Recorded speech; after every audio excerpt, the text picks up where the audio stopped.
If you are a content creator who has been told on a regular basis that you need to niche down, but you are resisting the urge because you don't want to be put into a box, you don't want to be pigeonholed, and you just don't want to do it, well, this video might be of interest to you. In fact, even if you're a content creator and you've already niched down, maybe you want to niche down more, maybe you're regretting your decision. Whatever it is, if you are interested in the pros and cons to niching down as a content creator in 2022, this video is going to be of interest to you. I will say that I might be saying some things that people might disagree with here. I also am going to say some things which probably have conflicted with stuff that I've said maybe a year ago, because things have changed. The content creation landscape has changed, I think, for the better. And with that change, there's also been some differences in opinion when it comes to whether or not you actually need to niche down as a content creator. So in this video, I'm going to break down why people niche down, the pros and cons of niching down, and what to do if you don't want to niche down. So without further ado, let's just get straight to it. So before we dive into the good stuff, I do want to flag that I have a whole masterclass specifically on how to pick a niche, what's right for you, also how to pivot your niche and make sure that you don't lose too many followers or too much engagement or too many subscribers when you do so. It is available to members of the Creators Club, which is my membership club. As soon as you join the Creators Club, you get instant access to that masterclass in addition to loads of other masterclasses all about hashtags, YouTube, search, so much stuff. So I will put a link in the description in case you're interested in joining. So the first thing that I want to talk about is how niching down varies in importance depending on the platform that you're on. And this is a big reason why I think the opinion and the attitude towards niching down has changed recently. So when it comes to a platform like Instagram, niching down is super important. The reason why is because when you build a following on Instagram, the main people who see your content are actually the people who are following you. And that's not necessarily the case with other platforms, but when you share a post on Instagram, majority of the people who see your post are people who are following you.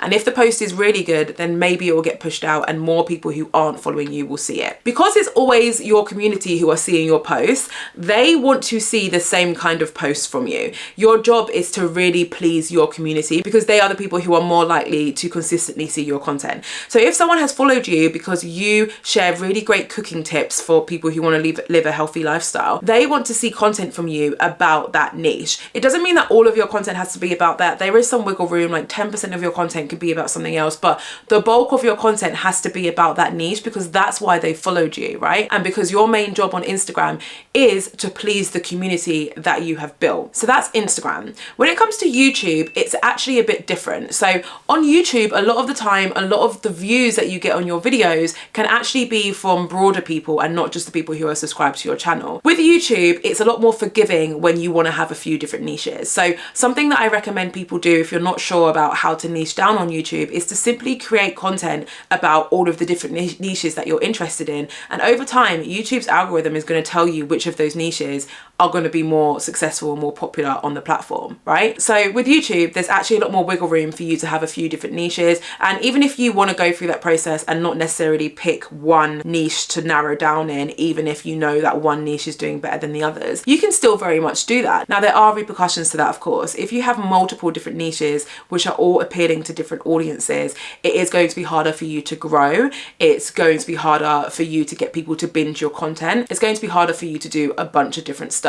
It's not going to be impossible. It is just going to be a bit harder. TikTok, on the other hand, is different. I'm only going to talk about these three platforms. TikTok is a whole nother situation, and I'm going to give you my opinion on TikTok and whether or not you need to niche down. A lot of people will tell you that it is as important, if not more important, to niche down on TikTok than it is to niche down elsewhere. But I am actually going to disagree, because when we think about who sees your content when you post, right? With TikTok, majority of the people who see your content are not the people who follow you. Not only that, but TikTok's algorithm isn't designed to necessarily show your content specifically to people who want to see your content. Like, yes, TikTok's algorithm will look at your hashtags and it will try to figure out what your content is about, and it will try to share your content to people who are interested in it. But a huge amount of the people who will see your content will not be interested in your content at all. That's why hate on TikTok is so big, right? Because on Instagram, if you post something and it blows up and Instagram shares it to loads of new people, Instagram's only going to share it to people who have already signaled that they're interested in your type of content. So even if your content blows up on Instagram, majority of the people who are going to see your content are actually interested in your content, which means that you don't get as much hate and stuff because the people who are seeing your content are actually interested in it. But on TikTok, that's not the case. Like, I could post on TikTok and the algorithm is going to be like, okay, I'm going to show this to people who follow you, I'm going to show this to people who don't follow you and who might like your content, but I'm also going to show this to thousands of people who probably hate your content and have no interest in seeing it. And I'm just going to see what happens. I'm just going to throw it out there to the TikTok universe and just see what happens. Which means, in regards to niching down, I don't think it's as important, because you could share a TikTok one day which is all about beauty and it could be seen by a bunch of people. Some of them like beauty, a lot of them don't. Another day you can share a TikTok which is all about plant care and it will be seen by a lot of people who like plant care and a lot of people who don't. So I don't think it's as important to niche down on TikTok, although the same caveats apply. If you do niche down, it will probably be easier for you to grow, but I don't think it's as hard to grow on TikTok without a niche than it is on other platforms like Instagram. So the number one reason why most people will tell you to niche down is because niching down is going to help you grow, and this is still very much the case in 2022. Now, the reason why niching down helps you grow is because when you niche down and create content about one very specific thing, you end up being known for that thing. So it really helps you when it comes to word of mouth. Suddenly everyone knows you as the fashion sustainability influencer. Suddenly everyone knows you as the business coach who specializes in new and cool marketing theories. I don't know. Whatever your niche is, if you niche down, the more specific you get, the easier it is for you to benefit from word of mouth, the easier it is for you to become known for that specific thing.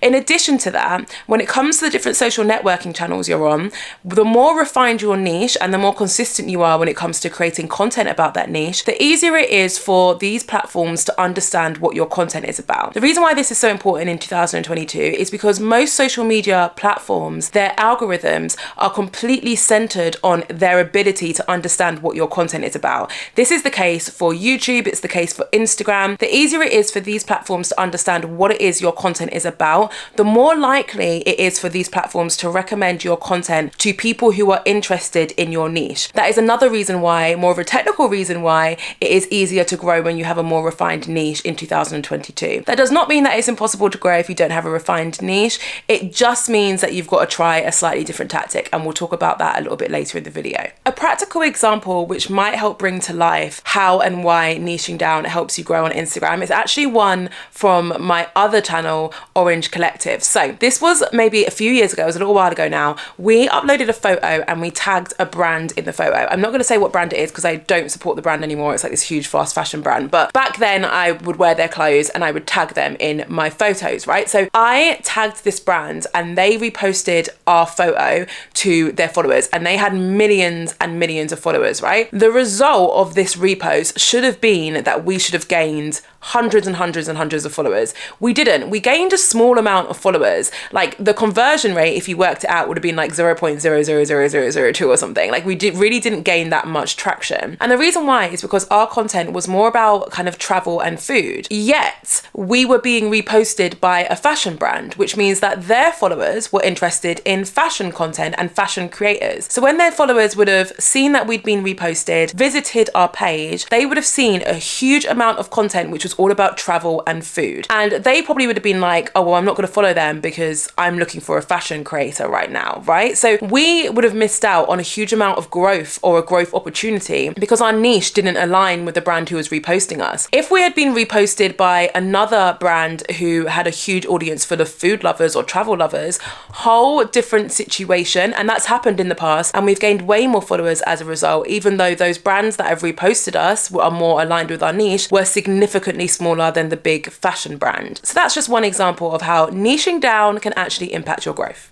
Okay, so let's talk about niching down and the impacts niching down or not niching down can have on your ability to get brand partnerships. Because yes, guys, your niche and how well defined your niche is can have a direct impact on whether or not you're going to land that next brand partnership deal. And here is why. So as a previous brand owner myself and also someone who has worked for marketing agencies for years and years and years, I can tell you firsthand that one of the things that brands look for when they're selecting influencers or content creators is how well defined their audience is, right? Because when a brand is looking to partner with a creator, they are doing that majority of the time because they're trying to get exposure to that creator's audience. Now, if you are a content creator who has 3 different niches, right? So maybe you talk about fashion as well as beauty, and you also talk a bit about travel. If I am a brand who specializes in fashion content, I sell fashion items, right? If I'm choosing between you and another influencer who has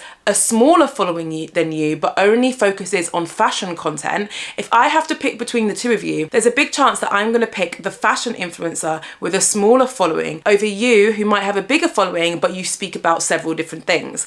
And the reason why is because by you speaking about a few different things, you are actually attracting an audience who are interested in different things. So whilst you might have 5,000 followers and this other influencer has 3,000, your 5,000 followers may be split between people who are following you for fashion advice, people who are following you for travel content, and people who are following you for what was the other example I used, beauty, and people who are following you for beauty content, which means that yes, you might have 5,000 followers, but actually only 1,000 of those followers might actually care about your fashion recommendations. On the other hand, this other creator who has 3,000 followers but only speaks about fashion, she can pretty confidently say that all of her audience are interested in fashion. So from a brand's perspective, I'm going to partner with that influencer, or I'm going to partner with that creator because that creator seems like they have an audience which is more relevant to me and my brand. So that is how niching down can impact your ability to gain brand partners. It does not mean by any shape or form that you cannot have several niches or not have a well-defined niche and not work with brands. That's not what that means. It's just my job to tell you how a brand might think and how it might possibly impact your chances of landing your brand partnerships if your niche is not well defined. It's also worth noting that if a brand is searching for an influencer on whatever platform it is, there's a big chance that they might just head to the search bar on TikTok, on Instagram, on YouTube, and type in the brand's niche or type in the brand's product category. So in this example, they might type in fashion. If you have a well-defined niche and all of your content is about fashion, or a lot of it is about fashion, you've got keywords in your content, you're using the right hashtags, all of that great stuff, there's a really big chance that your content's going to appear when the brand is looking for creators or influencers within your niche. However, if you don't have a niche at all and you just talk about loads of different stuff, then there's a smaller chance that you're going to appear under those search terms when brands are looking for creators. Not all brands look for creators that way, but some do. So it's definitely something worth bearing in mind.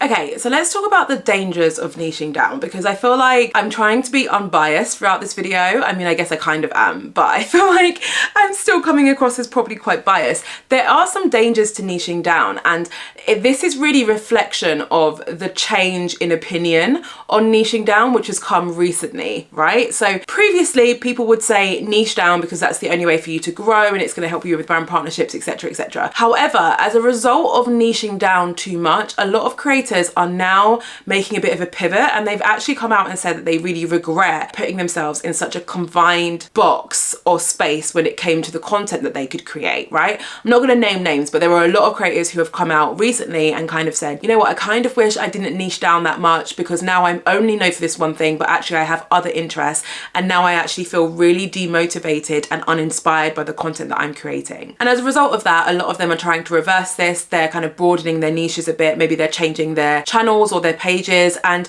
it's completely possible for you to do things that way round as well. Like, it's not like if you niche yourself down too much now, you can't reverse niching down in the future. What it does mean is that your channel or your page is likely to take a bit of a hit when you do decide to change your niche at a later date, but that's just the price that you would have to pay if you wanted to change your niche later down the line. In addition to that, a danger of niching down too much is that you end up picking a niche which you aren't actually that passionate about. So sometimes people pick niches based on things like whether or not they're profitable.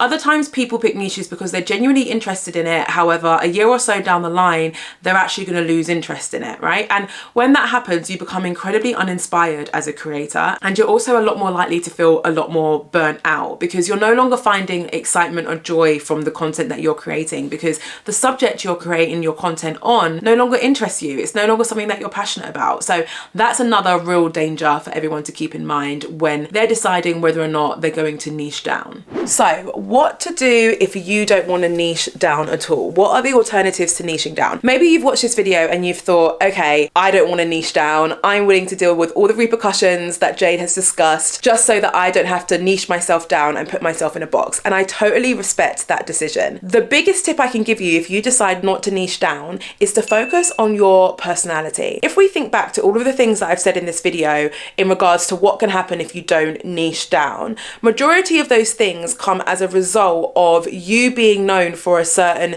niche and then creating content about a different niche and then it annoying your audience. Now, if you become known for your personality, then what you're talking about no longer matters, right? If people are following you because they love your personality and they love your vibe, then you can actually talk about whatever you want. You could have whatever niches you want and you can change them as much as you want. Now, obviously I'm saying that like that's a really easy thing to do. It's not an easy thing to do. It is challenging, but it is a very great alternative to niching yourself down and kind of putting yourself in a bit of a box. That is it for today's video. I hope you found it useful. If you did, be sure to subscribe because I release content every single week, but also you might want to hang around and watch this video. It's all about my hack that I use to remain consistent across social media as a content creator. Thank you so much for watching. As always, I will see you in the next video.